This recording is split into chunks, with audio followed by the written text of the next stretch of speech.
What's jumping live chat? 10/18/2025. The Level Up College Football Podcast. Get your game day on. New podcast, new show for Saturdays. We're going to be making picks throughout the show. Great content, great information. So make sure you check us out always on the YouTube channel weekly and wherever you get your audio podcast, Spotify, Apple, and or Google. Check out both the Level Up College Football Podcast and the audio Get Your Game Day on weekly. Man, we got a great show, a great lineup this week for you. I got my co-host Sarah C and Theresa in the building. Sarah C, Theresa. Sarah, what's cracking lacking? What's going on with you? Oh, nothing much. I am sitting here going to talk some college, and then I'm going to watch some Steelers. So I am ready for the rest of my night. Yes, it's beat down city. Great comfort them down. This ain't even the right show for me to go there for the Cincinnati Bengals, but it's beat down city. It's beat down city. They getting ready to get the business. Theresa, what's up, man? What's going on with you, man? I see you representing them Buckeyes. All day, every day. Yeah. Well, I am trying to get debrief because I was in traffic because there was a car accident. So I rushing and trying to get myself together, but it's been all good. I'm ready for this. Oh, man, me too, man. Listen, you guys, like I said, this show airs Saturday, right before. So when you're doing your game day in and you're trying to get ready for the podcast and you're watching the big noon kickoff and you're watching the big kickoff over there on ESPN, why not stop through the Know It Alls podcast channel, get your kickoff on, because it's sort of like get your freak on, but get your kickoff on, get your game day on over here on the Level Up College Football Podcast. And then with that, we're going to be quick, fast, to hurry and get to the goods and get to the business. We're going to preview 8 games, and we ain't being biased this week because we ain't talking about the Buckeyes. I know y'all think, oh, they're only biased over there. All they talk about is Ohio State. No, not today. But we got a great lineup and a great preview of games. So we're going to kick this thing off right off the bat. This game could really mean something for a certain team. You got the Washington Huskies with running back Coleman, quarterback Johnson, a stout defense invading Ann Arbor, Michigan, trying to say, hey, look, we belong in the top 25, and we should possibly be looked at as a team that can make the playoffs.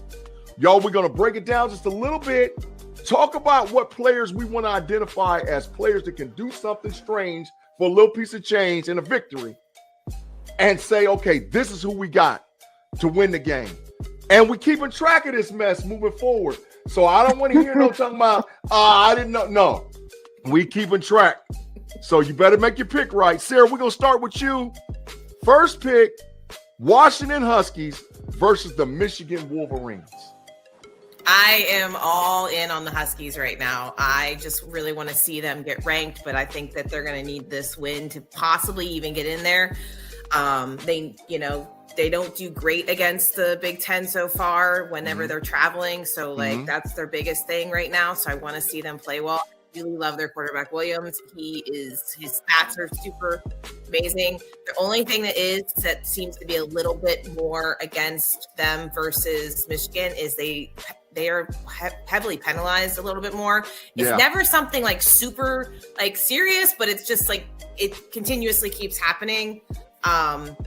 So I really want to see that. My biggest thing is that they have the number 7 rushing defense, and that is going to benefit them extremely well because they are going to be defending against Underwood and Haynes, and those are their 2 biggest weapons right now, and they're both rushing more than anything. I mean, Underwood is their number 1-2 rusher right now. So, but Haynes only did have 51 yards against USC. So if you can contain him, you can win this game. So, and then they have the 17th ranked offense for scoring. So I really want to see what Washington can do. I think they could put up a lot of points. I still think that Michigan's going to have a little bit of a comeback in this game. I don't think that they really liked the way that they lost last week against that West Coast team against USC. So I'm picking Washington. I went with 31-24. Oh, 31-24 Washington.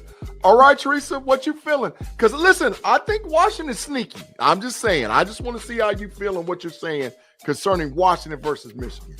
I do believe that Washington is the sneak team, but I think 2 things that is going against them. They're going to Michigan. That's one thing. Yeah. And the second part of it is Michigan just lost, and so I think that they have something to prove. So they're going to be coming ready. But I think the score is going to be a little closer than we think, because I think that their defense is going to try to shut them down. So if their defense can shut them down, I think they'll do good. But unfortunately, even if I'm not a Michigan fan, I am picking Michigan over, in this game. You're taking the Wolverine. Oh my God, that's big time stuff, man. For a Buckeye to pick a tune. I just think because of the momentum that they're on right now, they have something to prove. And you know, they were cocky last week. Well, their coach was cocky last week. Yeah, facts. And you know, now you gotta show up and do something about it. So I think that's why I feel like they have the edge right now. And that's why I'm picking Michigan. That's the only reason, because I don't really want them to win, but you know, I won't have to pick them. I feel it. So listen, I mean, there's a lot of reasons why I don't want Michigan to win, including personal reasons, because you can see the big hat and all the big biases going on over here. But I do think that Underwood is playing better and better. And I think finally you're starting to see Michigan have a receiving core. I love the freshman from Texas. But listen, the two things about college football is this: defense always travels well, and a mobile RPO quarterback plays well on the road. I'm going to repeat that probably multiple times in this podcast. Okay. A mobile RPO quarterback plays well on the road. You don't believe me? Ask DeQuan Moore from the University of Oregon and what he did in Portland. So you got Damon Williams, quarterback, who's got 1,628 yards passing, 10 touchdowns, 1 interception, and you got the nation's #1 touchdown scoring running back in Jonah Coleman, man, who leads the NC2A with 11 touchdowns. I can't pick against that. That. Even though I think that Michigan will play well, give me the Washington Huskies to win this game 27-21 in Ann Arbor. And listen, Sarah, Theresa, yes, they're gonna be ranked after this one. They're gonna be, because they only lost to Ohio State. Ohio State, you're right. Yeah, so I like. Yeah, so Sarah, we might be messed up right off the bat, because Theresa might be run up on us right away. I mean, quick, fast, in a hurry. That's okay. All right, the next game. First of all, before I even say the next game, let me make sure I get to my graphic and say something what I need to say concerning a certain coach or a certain team that it just didn't go well for you, dog. Hey, somebody, Happy Valley, Penn State University, coach by the name of James Franklin, has been fired. He's been replaced. They got a curtain call, a calling card, whatever you want to get out there to try to find a coach for the team. They got an interim coach this week, and they got to go, to me, one of the toughest places to travel and play at in the Big Ten Conference. They're going to Iowa. With the loss of no starting quarterback, Drew Aller. So, Theresa, I'm going to start with you. Penn State, do they right the ship? Because we saw UCLA do this. We saw as soon as UCLA got Foster out of there as the coach, Nico went crazy and the team churned it all around. Can the same thing happen for Penn State? I don't think so. I think that, and let me just say, I don't have my statistics, so I apologize. I was trying to pull them up, but I can't get them up. But anyway, what I will say is, I think that one of the things that I tell you that I love about coaches, and you probably hear it all the time when I say it, is, are they really into their team? I mean, their athletes, or are they just playing the game? I feel like Franklin was very into his team and his players, so I think that is going to take a toll on them. I just do, emotionally, the psychology of it all. I think that they will be in their heads, and then having to place with a new coach that they really don't, haven't really played with before. I think that's going to be more of a challenge. And then we have a Iowa that I think that can beat them. So I am going with, fortunately,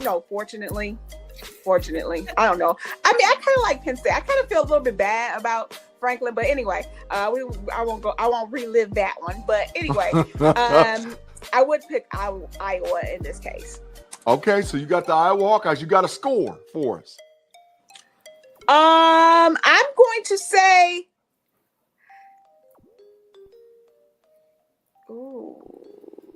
I think this is going to be I'm going to say 24-30.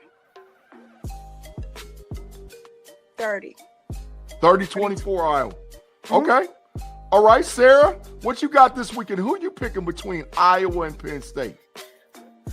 Well, I mean, I know that I'm interested to see how they do. I like the get right game after you lose your coach. I like that whole idea. But the fact that they don't have Aller and they have a redshirt freshman quarterback that's coming in right now, that's tough. That's really, really tough on that team. That's going to be something that you're not prepared for. And Iowa's defense is very, very strong. They know how to get at you, and they are going to put a lot of pressure on him. And I think Clark Lee is going to be like, well, because they're really only 4-2 right now, and they need these Big Ten wins to actually mean something in the Big Ten. And, they started off a little weak in the offensive part. I think they're starting to get a little bit more comfortable on the offensive side.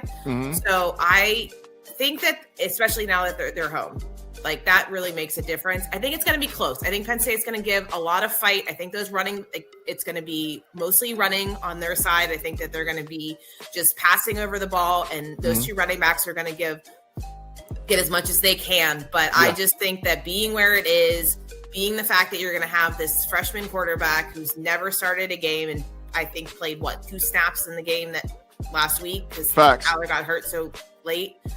So I'm going with Iowa. I'm going with a little bit on the lower scoring side, a little bit. And I think it's going to be close because Iowa just kind of likes to do that when they're playing higher, bigger opponents for them. So I went 21-17 Iowa. Yeah. I mean, I think that Penn State has to lean in on Singleton and Allen to be able to move forward as a team. But I'm thinking maybe now, because James Franklin's not there, Drew Aller's not there, do all of a sudden you see Penn State try to get vertical? Maybe do something different from a play calling standpoint because Franklin's not protecting Aller and Aller's not protecting Franklin? So I don't know. I know they got a wide receiver named Ross that's pretty good. I just want to see if Penn State can go vertically. But Sarah, you're right. Theresa, you're right. Iowa's defense is not to be played with, man. I really like their defensive lineman, Max Luer. He's got 5 sacks on the season, but he's only got 7 solo tackles. That's because the other 2 linebackers, Karshawn Shashar and Jaden Harrell, have been out there eating. So they get a lot of pressure from their linebackers on blitz packages and other types of formations.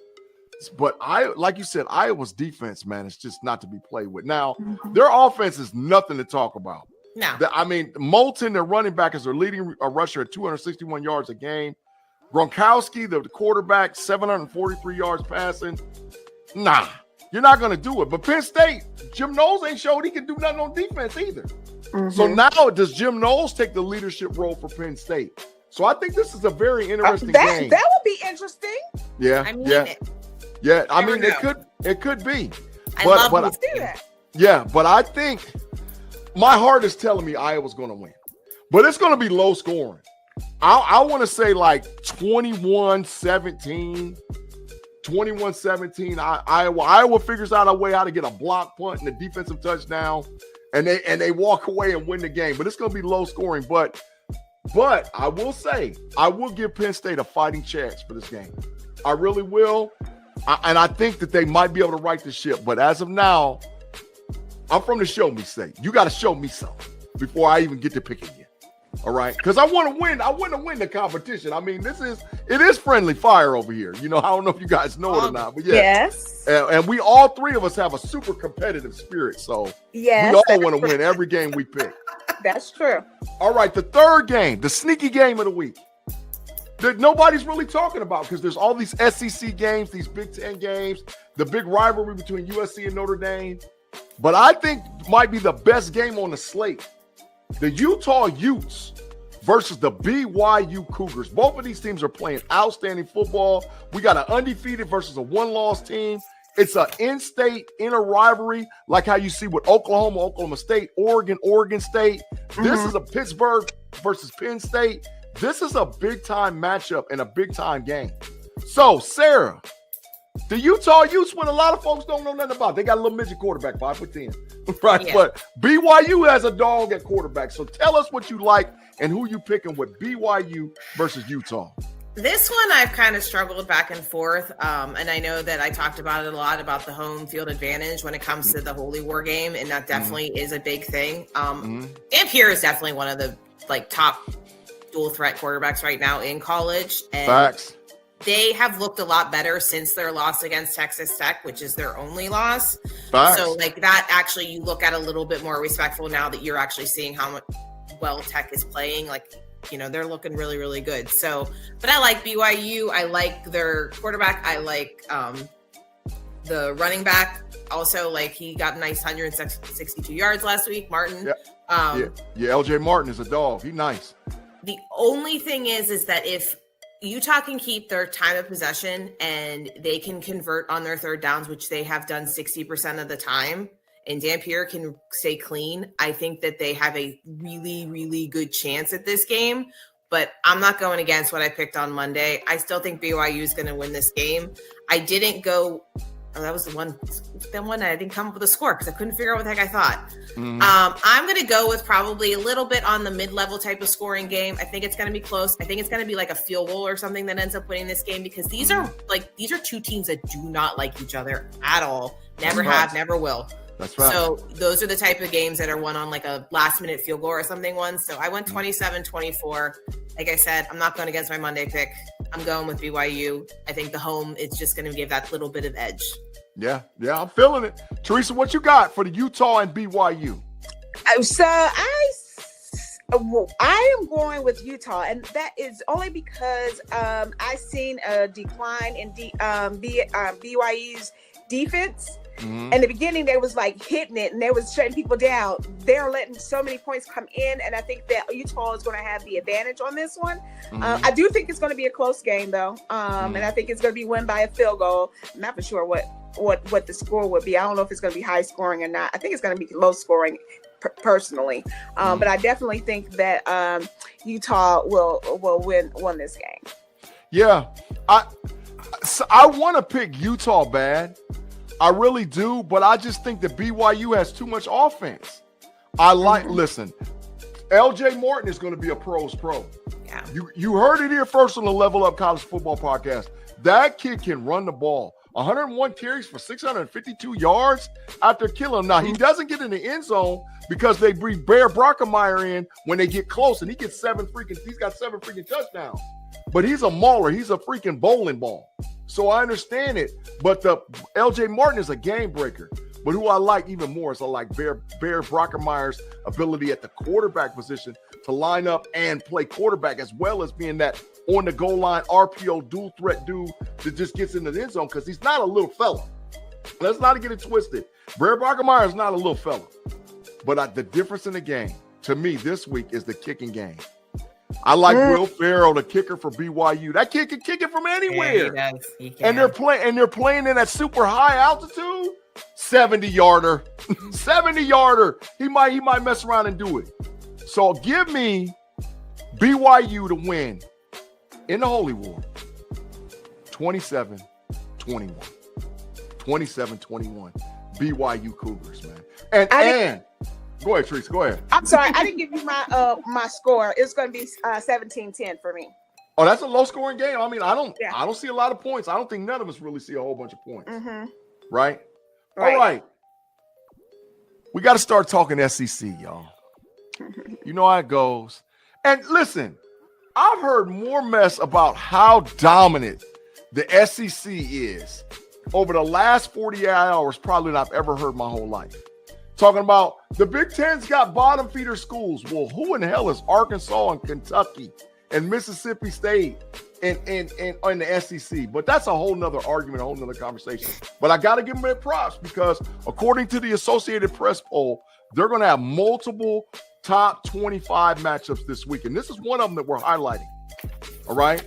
The University of Georgia versus Ole Miss. Now, I'm going to be honest. I'm going to start this one off. I think Lane Kiffin is for Gazy. I don't think the Ole Miss is for real. They have a dual threat mobile quarterback. They do. but you're playing against some dogs. The Bulldogs is some dogs for a reason. They call dogs for a reason. They some dogs, right? You got to give a dog his props. And when you piss a dog off, a dog gets hungry, right? Gunnar Stockland, dog. Yes. Frazier, dog. Defense, dogs, right? And Lane Kiffin, you ain't got no match for Kirby Smart. You ain't got no match for Kirby Smart. Kirby is still now Saban exited stage left. Kirby Smart is the coach in that conference. Only team that still beats him a little bit is Alabama. Give me Georgia to tear the frame out of Ole Miss's ass. 31-17 Bulldogs. Teresa, it's on you. Who you got? So I agree. I think Ole Miss is just historically, I just don't feel like will be a strong team. I love the Georgia program. I've always loved the Georgia program. And I always say that this is kind of an emotional pick because I do feel like it's going to be a close game. I am going 28-24. Oh, Georgia Bulldogs. Georgia Bulldogs. I'm feeling it. I'm feeling it. You know, I at one time in my heart of hearts, I wanted to be a Georgia Bulldog. I really did. I like them. I wanted to play for the Bulldogs. I really did. Really did. Back in the day, I really did. I loved Hines Ward and I loved Tim Worley. I even liked Herschel Walker back in the early 80s. You know, okay. I like the Bulldog swagger. Always did. I think that's what it is. Yeah, I like they swagger. And I like when you say they dogs because they do. They have that very aggressive kind of approach. So I think that's why I do love them. Yeah. Sarah, Bulldogs versus the Ole Miss Rebels. So I'm not so anti-Lane Kiffin. I kind of enjoy him. I think he's slightly entertaining. I like the way that he kind of went after the whole thing with LSU, all that kind of stuff. But if there is one coach that I respect more than anybody besides probably Nick Saban, is Kirby Smart. I think Kirby Smart is just one of the smartest coaches in college football right now. He learned from the best, and he also coached with Lane Kiffin. So he knows the buttons to push. And he does not like, I will talk about this forever. He doesn't like losing. He doesn't like being like unfavored and all this different stuff. And one of the biggest things that, like you were saying, like they like to like the fight and everything. Ole Miss beat them last year and rushed the field. If there is one thing that pisses them off more than anything is exactly what they did right there. Yeah. Thanks. And that will be the thing that is in all of their heads. And they are going to go out and they are going to pound Ole Miss. Now, I really like Ole Miss's offense. I love the fact that, their running back is playing really well and their dual threat quarterback. But I'm really liking the way Stockton is too. I think that he's really starting to get comfortable back there. And if they can keep him protected and he gets enough carries where he's still running a little bit, because I feel like if he's not doing the RPO and stuff like that, I think that's when he gets stuck and that's whenever he makes mistakes. And Ole Miss is going to start getting penalties. There's so many things that being in Georgia that they're going to do that it's just going to give that game away. Yeah. So I want Georgia 30, Ole Miss 21. Oh yeah. So we all this might be the BTA of the week, ladies and gentlemen. I think so. I think this might. Matter of fact, I'm gonna make sure I give it the big graphic, because if it's really the BTA, we got to call it for what it is. Because I'm telling you, I think that Ole Miss and Lane Kiffin is really not the team that everybody thinks that they really are. And they only have one quality win, and it's against LSU, and they barely beat them. Yeah. That part. That was the other thing I hadn't written down. I was like, it was like by this. Yeah. And that's not that quality of a win, because I don't think LSU, other than their defense, is blowing doors off of anybody. Yep. Exactly. Lane Kiffin, holla at you, bro. Well, you around here talking to your mama like you crazy? Let's go. Boy, your mama told me you was disrespecting her, okay? So pick one. Either way it go, this ends with you getting a whooping. No ass is money. Fear whipped your ass. Yeah. The BTA of the week, baby. The BTA of the week. Lane Kiffin, Get ready for that BTA because them Georgia Bulldogs is a little pissed off at you, and they demanding some respect. All right, y'all. Texas Tech, the media darling right now, the team that everybody's talking about, gets Arizona State, that a lot of teams picked to make a return to the playoffs back from last year, and they're getting Sam Levitt, their quarterback, back, who might be an NFL first-round draft pick. I think this game's got upset alert written all over it. But we're going to break it down and talk about it. So, Sarah, who you got? Arizona State with Sam Levitt and against the Texas Tech Red Raiders. So this one was a little tough for me because I really, really like Arizona State. I like Dillingham. I love Sam Levitt. Mm-hmm. And the thing is that if he can stay clean and stuff like that, they have one of the best. They have a pro wide receiver on that team. Facts. That is going to be if he can get apart and run, like he has 116 yards after contact. Mm-hmm. So if Texas Tech does not keep him contained, they are going to have a massive, massive problem. Mm-hmm. I also don't know who is going. Like they're saying Morton's going to start. I mean, if Morton starts, they have the number one total offense for Tech. Correct. In NCAA right now, and they have probably one of the top 5 running backs right now with Dickey. So I mean, like they have a team, and I don't know if Arizona State has the defense to stop them right now, but they have an offense that can compete with them, which is my biggest thing. So I want to see what they can do with Levitt being healthy and back and having Tyson, who he loves to throw to, and Tyson can catch a ball. Like I enjoyed him so much last year. I haven't been able to watch them as much this year, but I really, really liked him last year. And I think that he is definitely going to be the difference maker in this game. And if he can get a couple of really nice catches and get those yards after catch, they might be a problem. But I mean, I put Texas Tech in my top 3 last week. I can't go against that. Like I could see an upset. I'm not going to be mad if it's an upset. They're not my team. I like Dillingham. I like this team, but I think that they're going to win. I don't think it's going to be super high scoring because this is like, it's a Big 12 game. I love these conference games. There's so much more fight to them. Yeah. So I went with Texas Tech 28 and Arizona State 21. I'm feeling it. Theresa, who you got? Texas Tech Red Raiders. You know how in Texas they be like Red Raiders. Theresa like close to it too. Over there in Lubbock. Red Raiders. They do all like this. Red Raiders. So who you got with the Red Raiders? I think this is an emotional pick, so I'm not gonna say it's statistics based. But one thing, my godson goes there, so we're going with Texas Tech.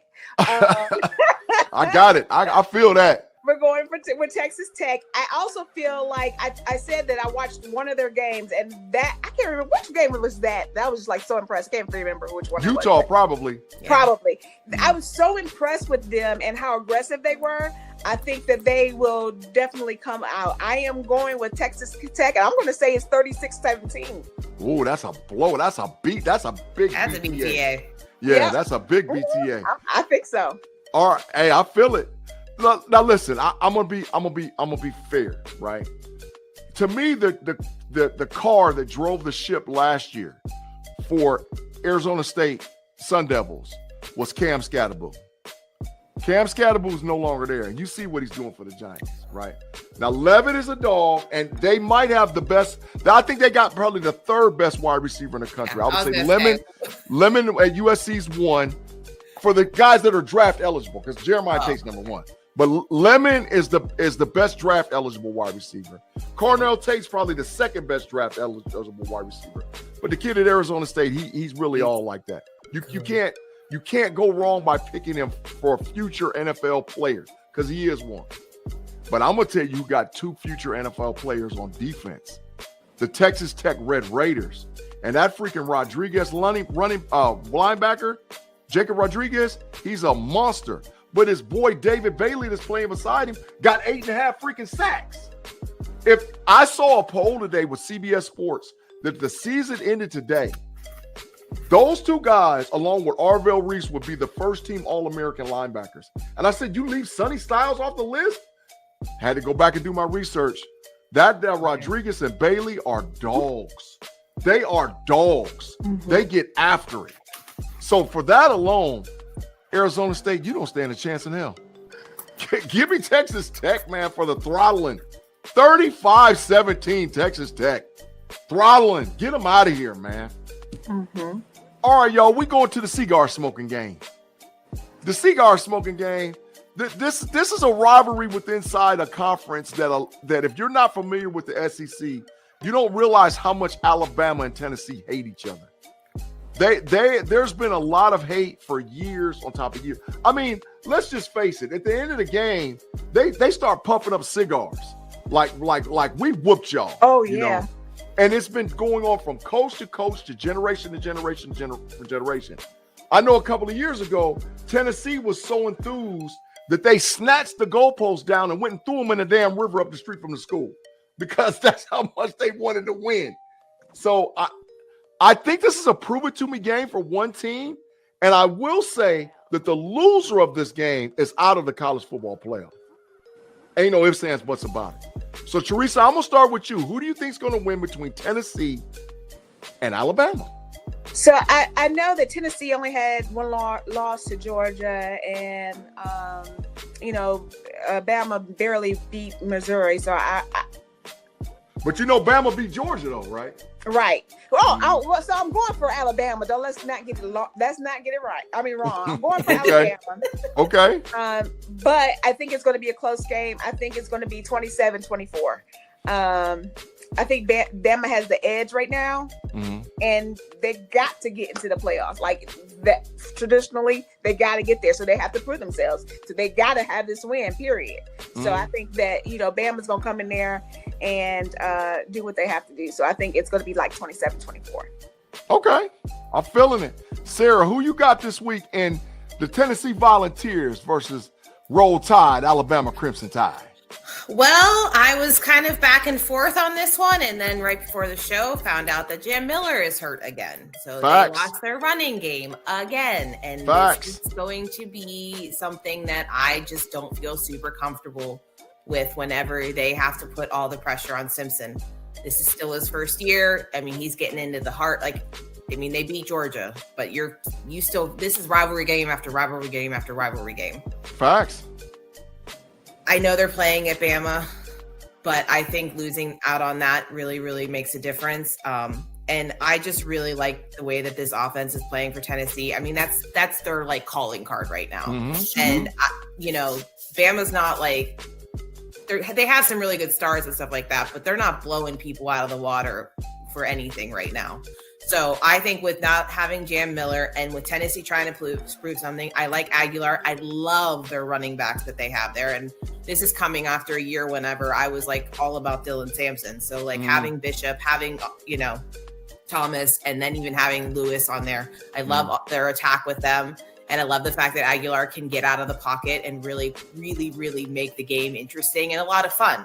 So I went with a high-scoring game. I think it's going to be super high-scoring. I think it's going to be a lot of scoring. Tennessee scores on every single opening drive, and I think if they do it this time, it's just going to be back and forth and back and forth and back and forth, and it's going to be an offensive mastermind right there.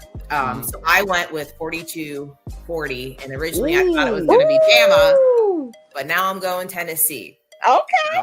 Okay, I'm the Long Ranger. I'll take it. Listen, He didn't pick it. This is hard for me to pick. Did you pick Alabama? No, I ain't picked nobody yet. Oh, okay. This is the hardest game, and I went back and forth in my head about this game. I'm talking about for the last 48 hours. Because I'm like, man, who's better between Aguilar and Simpson? Now, if you listen to the freaking Booger McFarland and ABC ESPN bias, Simpson should be the front runner for the Heisman Trophy. Get that big trash out of here. But he is playing better since the diabolical loss against Florida State University, right? Who we haven't seen a showing of is Ryan Williams. Ryan Williams, it might not be the best wide receiver on their team. They were talking about this kid was a lock first-round draft pick, lock NFL top stock wide receiver player. Ryan Williams ain't showed up for Alabama. And I don't know if it's because there's been a lack of the running game, but he's had some big drops and he's gotten cracked a bunch, right? But then I flip it over on the other side and I look at Joey Aguilar and I'm like, man, this kid is balling. 14 touchdowns, 5 picks, got a pass rating of 162.3. I mean, are you freaking kidding me? And they do have their wide receiver too. Oh, he's a dog. Chris Braswell is a dog. He might be a first-round NFL draft pick, right? But then you got Deshaun Bishop, who's replacing Sampson, Star Thomas, and Peyton Lewis. Tennessee has 17 rushing touchdowns. And they have, in my opinion, 2 running backs that's probably going to go over 1K. Man, Tennessee's going to be hard to beat, man. But then Alabama's got my favorite player, Jalen Proctor, offensive tackle for the University of Alabama, 6'6", 335 pounds. If you guys haven't seen this kid yet, they throw him the ball. Yes. They run a tackle screen, and they ran the ball last week, and he tried to score both times. So Kevin Proctor's like, I mean, I'll watch the game just because I want to see Proctor get the ball, because this big boy ball in the SEC. But man, listen, I'm gonna go with what my mind is telling me, man. Give me the Tennessee Volunteers to win the game. Tennessee wins the game 41-34 against Alabama. Okay. Give me Tennessee. All right, y'all, we got a couple of games left, and we thank all you guys for rocking with us on the Get Your Game Day On, the inaugural show on the Level Up Know-It-Alls College Football Podcast. We appreciate all you guys rocking. If you have not hit the subscribe button and not hit the like button to this point in the show, make sure you hit the subscribe and or like button, because we're going to be here every Saturday on the game day. And you can always catch us on Mondays with the Level Up College Football Podcast live in the studio for the Know-It-Alls crew and my Level Up gang that I rock with every week. All right, LSU and Vanderbilt. I mean, you know, to me, this is where the big bias comes in with the SEC. How in the hell is Vanderbilt ranked that high? I mean, come on, who have they played? Right? LSU, Nussmeier, Oh, you got some NFL players. But I don't know. I know who I said on Monday, who I like, but I don't know. I'm just going to see. Sarah, who you like, LSU, Vanderbilt?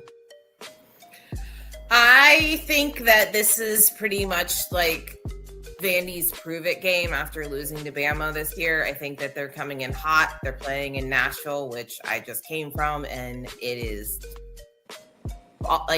just insane there. And they really do love that team. They love that atmosphere. I mean, it's all college down there anyways. I love going down to the South because if you mention a pro football team to them, they're like, who, what, how? They don't care. Like who are the Titans? Who are they? Yeah.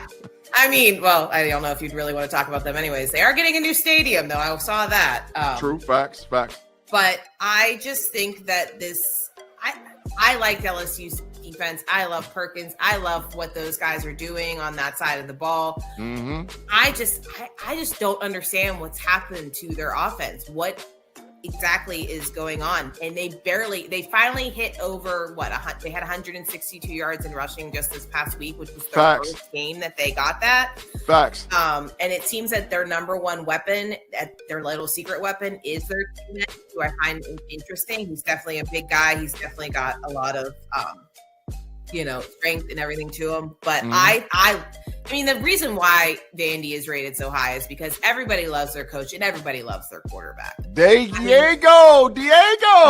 You can't go wrong with them. They are entertaining. They are good. And I mean, when you're playing against Brian Kelly, you're definitely going to be the darling in this story, no matter what. So that part. Because I don't like him. Yeah, neither do I. I call him the purple man. He turns purple, like the shirts. So I don't know. The score-wise, I'm kind of like back and forth because I definitely know that LSU is definitely going to put some pressure on them. Pavia already has the same amount of interceptions this year than he had for all of last year. So I think he's definitely taking a lot more shots. He's doing a lot, playing a little bit more riskier because this is going to be his last year. And I think he wants to win these games. He wants to be at the top of the SEC. He loves it. He thrives off of it. So I think it's going to be close. I don't think it's going to be super high scoring. I think, and I'm going with my heart on this. I'm going with Vandy. I'm going 17-14, and yeah. Ooh, that's a spicy pick, boy. That's a spicy one. All right, Theresa, who you got? LSU and Vanderbilt. You know, I don't like Brian Kelly. So, I went strictly on coaching when I looked at this. And I think that Kelly's momentum is starting to pick up a little bit better. He's coaching a little bit better, and the players are performing a little bit better. As I said on Monday, I am still going to go with LSU. And I think the score is going to be 17-10.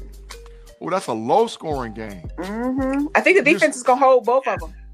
Yeah, I mean, LSU really does have a nice defense. Mm-hmm. But Vanderbilt has a sneaky nice defense, too. So that's – I get it. Mm-hmm. So I think this game comes down to which quarterback's going to cook.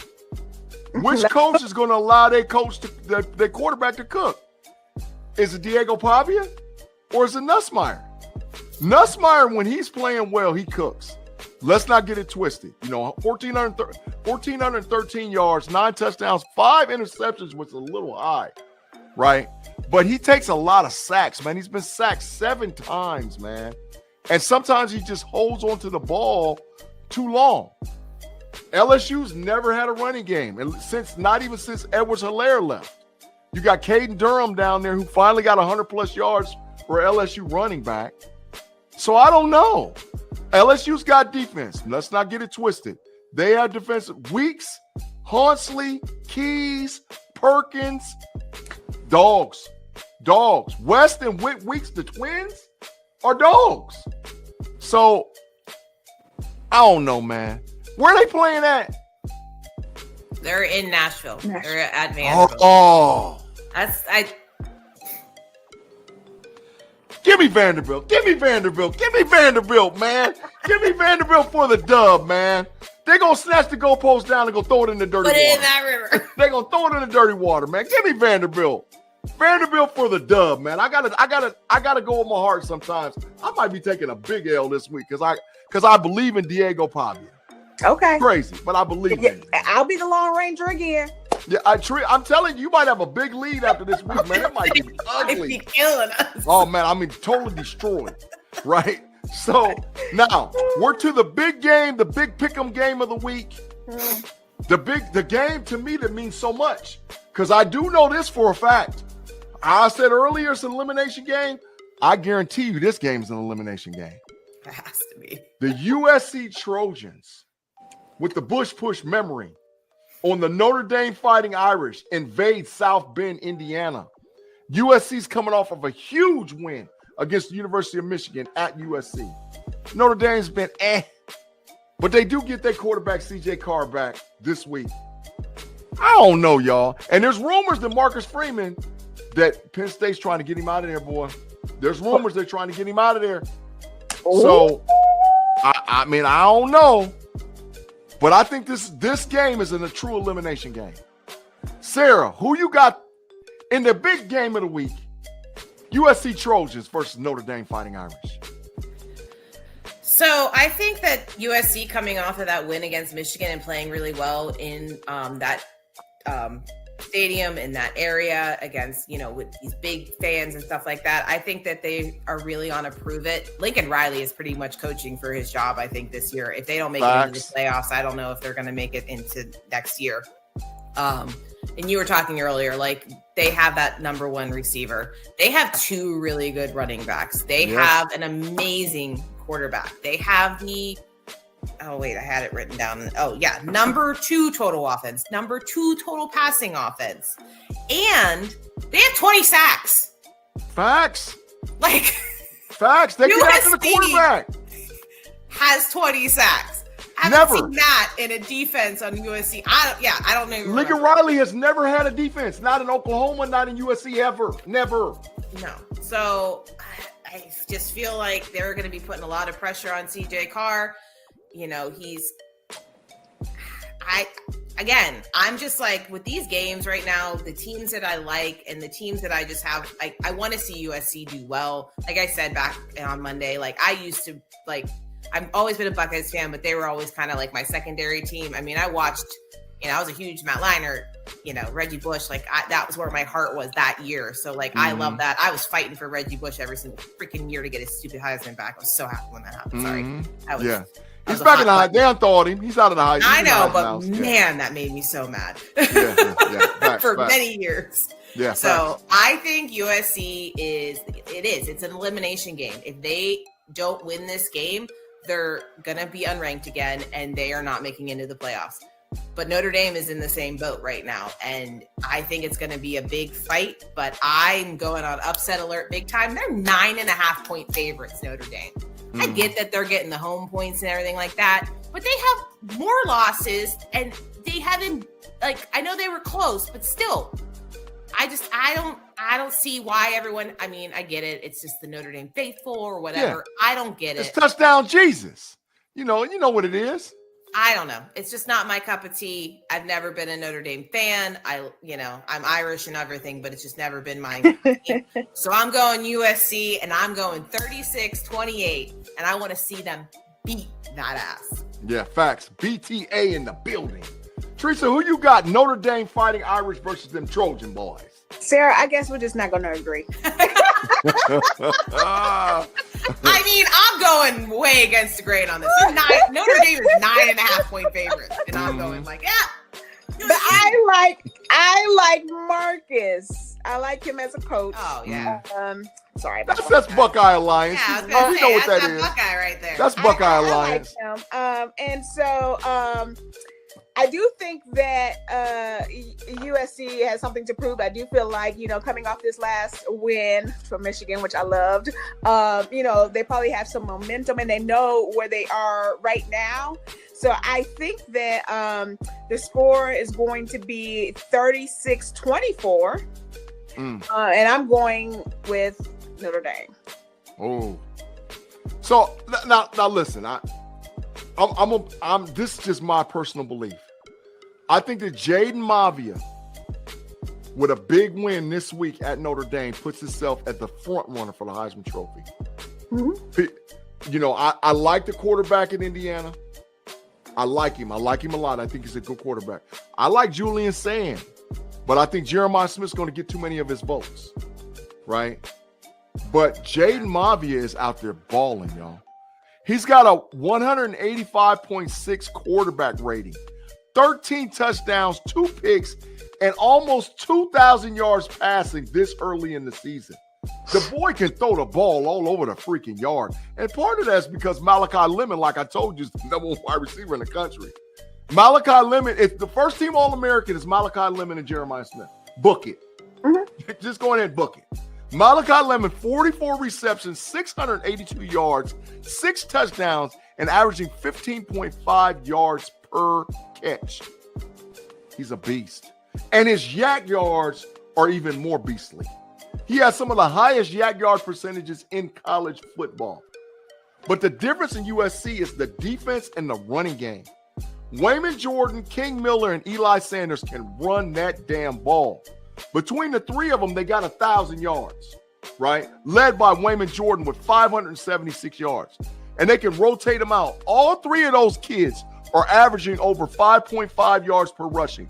You got 5.6 out of Eli Sanders, 10.7 out of King Miller, 6.5 out of Wayman Jordan. Notre Dame ain't stopping that. I don't care how good their defense is. Okay. Notre Dame's not stopping that rushing attack, man. And 20 sacks. And all them different Trojan boys, including Eric Gentry, Cameron Crawford, Brian Shebley, Anthony Lucas, Jaden Walker, get after the quarterback. They get after the quarterback. I've never seen Lane Kiffin have a defense like this. Lane Kiffin with a defense is scary. And I've been saying all along that I said Lane Kiffin. I don't know why that dude stuck in my head. Lincoln Riley. Lane Kiffin is on my brain. That's what let me know he's going to get BTA this way. He's getting his ass whooped this week. I already know. But Lincoln Riley with a defense, unbelievable. Unbelievable. Lincoln Riley with a defense is unbelievable. Trojans go in Notre Dame and get the W and put themselves in playoff contention. for all them diabolical hating Big Ten. The Big Ten's top heavy. The Big Ten gonna get 4 or 5 teams in the playoff. Book it. Like we did last year. 4 or 5 teams in the playoff. Book it. If I'm telling you. Washington does. Yeah, I mean, listen, I'm counting Ohio State, Indiana, Oregon, USC. They're in. USC's after this win, USC's in. Right? It's Washington, Nebraska. We need you to do some strange things. But I think the Big Ten, they're not. The SEC maybe top to bottom is a little bit stronger, maybe a little bit, but you can't rain on the parade of the fact that the last 2 national champions have been from the Big Ten. Mm-hmm. They've been from the Big Ten.